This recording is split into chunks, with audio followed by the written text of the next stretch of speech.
Il y a un mois déjà, on lançait l'alerte et on disait que le gouvernement, la Commission européenne devait faire un choix.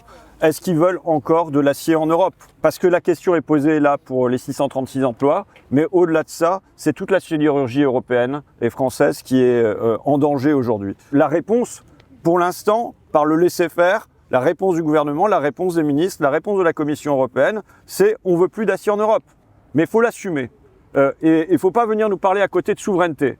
Il faut se rappeler qu'on a une Europe qui s'est fondée sur le charbon et sur l'acier. Et qu'aujourd'hui, on laisse tomber l'acier en Europe. Ça veut dire qu'on a confié ça à un financier indien, alors que c'était une entreprise française, Usinor, que ensuite c'était une entreprise européenne, Arcelor, et maintenant on laisse partir ça. Est-ce qu'on veut se protéger? C'est 35% d'importation en plus chinoise en un an. Les dirigeants de Arcelor le disent, ici ils font 30 € de bénéfice sur la tonne.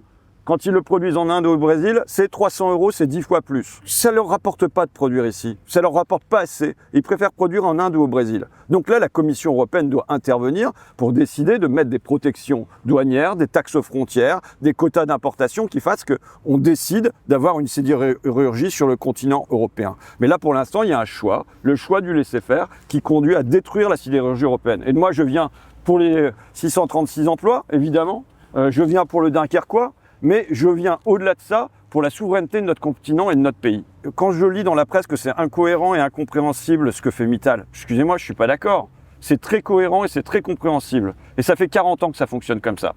Ça fait 40 ans que les grandes multinationales trouvent très cohérent et très compréhensible d'aller produire là où c'est le moins cher. Donc, en Asie, dans l'Europe de l'Est. C'est une logique à laquelle il faut dire stop. L'État italien a agi. L'État anglais a agi, et on peut agir aussi dans l'État français, aller vers une entrée de l'État au capital ou une nationalisation. Le fait de lui ordonner que s'il veut pas faire le boulot, on va le faire à la place. Comme disent les gars, on peut faire du métal sans métal. C'est une première réponse. Et d'autre part, aller vers des protections, des taxes aux frontières, des quotas d'importation. Si on n'est pas ça, on est cuit. Si on n'est pas ça, on est cuit dans la sidérurgie, mais on est cuit dans la chimie, on est cuit pour l'industrie en général. Les aides publiques, ça devrait être avec les 3 C. Ciblage, conditions, contrepartie. Là, il y a un ciblage, parce que la sidérurgie, c'est important, mais il n'y a pas de conditions, il n'y a pas de contrepartie. Normalement, il devrait y avoir une entrée au capital, et qui fait ce que derrière, l'État puisse décider d'agir. Là, l'État est spectateur. Moi, je vois un État spectateur.